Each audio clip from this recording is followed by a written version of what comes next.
দূর থেকে ফ্রি কিকে দুর্দান্ত এক গোল। অভিষেকেই নজর কেড়ে নিলেন রোনান সুলিভান। সাফ অনূর্ধ্ব-20 চ্যাম্পিয়নশিপে পাকিস্তানের বিপক্ষে লাল সবুজের জার্সি গায়ে নিজের অভিষেক ম্যাচটিকে স্বর্ণালী ফ্রেমে বাধাই করে রাখলেন যুক্তরাষ্ট্রে বড় হওয়া বাংলাদেশি বংশোদ্ভূত এই ফুটবলার।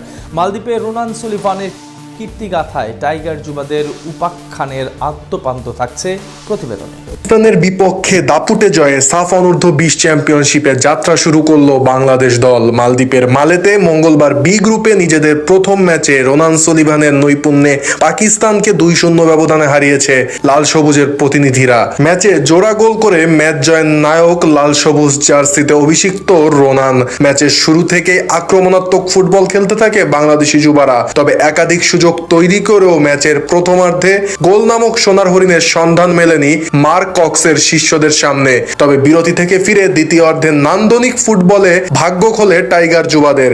ম্যাচের 53 মিনিটে বল পায় পাকিস্তানের ডি বক্সের দিকে দুরন্ত গতিতে ছুটে যান নাজমুল হুদা ফয়সাল। তবে এ সময় 16 বছর বয়সী টাইগার এই অ্যাটাকিং মিডফিল্ডারকে ডি বক্সের বাইরে ফাউল করে বসেন পাকিস্তানি মিডফিল্ডার জাইন ইমরান। এতে ফ্রি কিক পায় বাংলাদেশি যুবারা। আর ফ্রি কিকে 25 গজ দূর থেকে দুর্দান্ত এক গোলে বাংলাদেশকে 1-0 গোলে এগিয়ে দেন রোনান সুলিভান। এ সময় মাঠে অবস্থিত বাংলাদেশি সমর্থকদের উল্লাসে কেঁপে ওঠে মালদ্বীপের আকাশ বাতাস।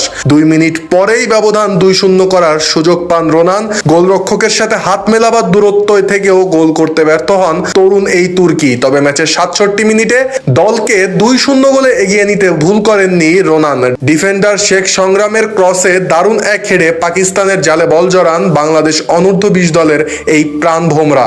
ফলে 2-0 গোলে এগিয়ে যায় লাল সবুজের পতাকাধারীরা। ম্যাচে এরপর দুই দল একাধিক সুযোগ তৈরি করলো, শেষ পর্যন্ত 2-0 গোলের জয় নিয়েই মাঠ ছাড়ে জুনিয়র টাইগাররা। আর দুর্দান্ত নৈপুণ্য দেখানো রোনানের জোড়া গোলে বাংলাদেশের জয় অনেকটাই নিশ্চিত হয়ে যাওয়ার পর ম্যাচের 90 মিনিটে রোনানকে তুলে নেন কোচ মার্ক কক্স। উল্লেখ্য যে বহুদিন ধরেই দেশের ফুটবলে বহুল আলোচিত নাম রোনান সুলিভান ও ডেকলান সুলিভান। মার্কিন পেশাদার ফুটবলে দারুণ নৈপুণ্য দেখানো এই দুই ভাই অবশেষে সকল জল্পনা কল্পনার অবসান ঘটিয়ে পা রাখেন বাংলাদেশের মাটিতে। লাল সবুজের জার্সি গায়ে সাফ অনূর্ধ্ব-20 চ্যাম্পিয়নশিপে অংশ নিতে ডাক পান বাংলাদেশ দলে।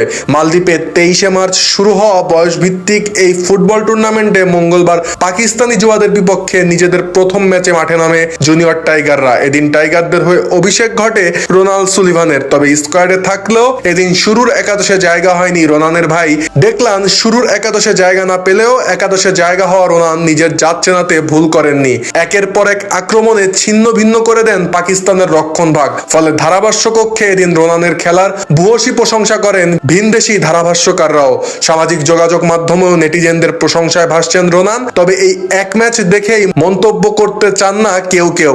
তাদের মতে আগামী 28 মার্চ ভারতীয় যুবাদের বিপক্ষে এবং পরের রাউন্ডগুলোতে রোনানকে পর্যবেক্ষণ করা জরুরি। তবে বল পায়ে রোনানের যে ক্ষিপ্রতা, তাতে নিঃসন্দেহে বলা যায় যে হামজা শমীদদের দেখানো পথে দেশের ফুটবলকে অনন্য উচ্চতায় নিতে সক্ষম কিশোর এই ফুটবলার।